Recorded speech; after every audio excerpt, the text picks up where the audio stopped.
Hello, my name is Natasha LaGrega. I'm from Leawood, Kansas, and I will be shadowing doctors in Toledo, Spain. I wanted to study abroad because, first of all, I'm pre-med, so I want to be a physician, and I want to be a physician that does a lot of global service. I really want to travel abroad a lot when I'm a doctor and be able to help people all over the world. I really want to get a better understanding of my global community. I think studying abroad is probably the best way to do that.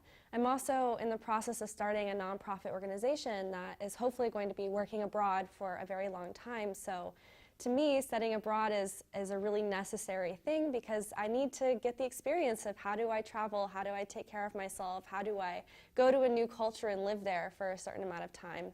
So I actually learned about my study abroad program when I was in high school. So I've known I've wanted to do this for a pretty long time. It just kind of seemed perfect to me since I'm pre-med, and the program is about shadowing doctors and other healthcare providers in Toledo, Spain, or other areas of Spain as well. And they put you in a bunch of different specialties, and so if you're pre-med, pretty much you're just always trying to find different opportunities to learn more about medicine or learn about different areas of medicine. So I think that's a really good aspect. I've also been taking Spanish for a while. I started taking Spanish in high school, and then I continued in college. And so I think this study abroad will be a really good opportunity for me to improve my Spanish speaking abilities, since that's a really important thing to be a physician in the United States, since there are so many people who speak Spanish. So that study abroad just kind of fitted everything I need.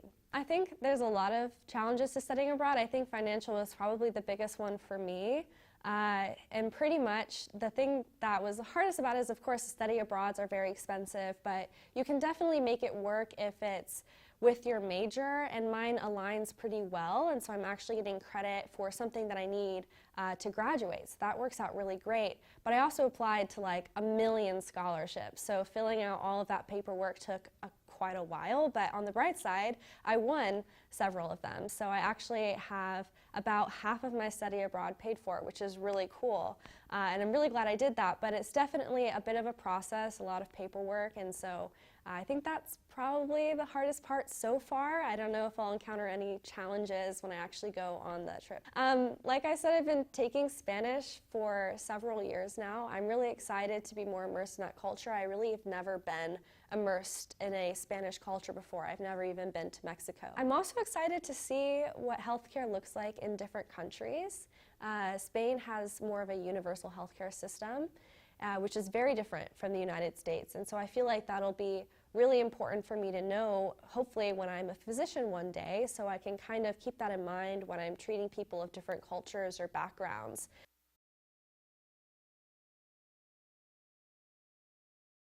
Hi, my name is Natasha LaGrega.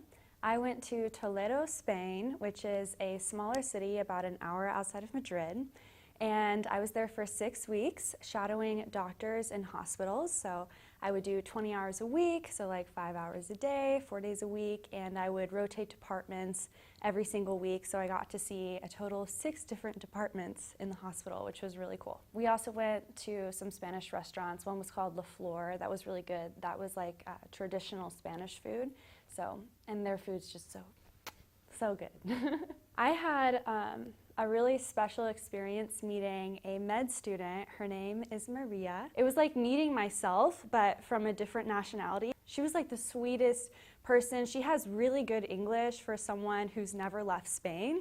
She's literally never been outside of her country. She was like so excited. She loved learning about English culture, and so immediately we just started talking about life, and before you know it, we were hanging out after being at the hospital, and she would take us to her favorite restaurants, and we would go to coffee shops. Toledo actually had Central Perks, the cafe, you know, from Friends.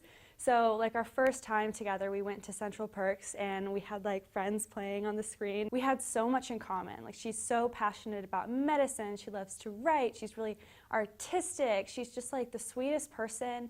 And it was really special getting to learn about Spanish culture from someone who's lived in Toledo her whole life. And even now when I came home, I talk to her every day. Like we call, we text, I send her pictures of Kansas so she can see what it's like. I talk to her more than I talk to people here.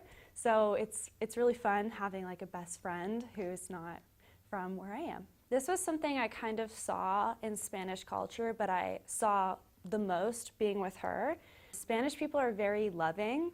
Like when you meet people, they're kissing you on the cheek and hugging you. Like they're really, really friendly. They're also really direct, so they will tell you if you do something that bothers them. Like they're very to the point, but they're really, really sweet, and it's like no big deal. The healthcare system in Spain is so much different than in the United States. Like their morality about healthcare is they see it completely differently than we do. To them, that's not a very moral thing to not give healthcare to everybody. Neither system is wrong. They're just really different ways of interpreting it.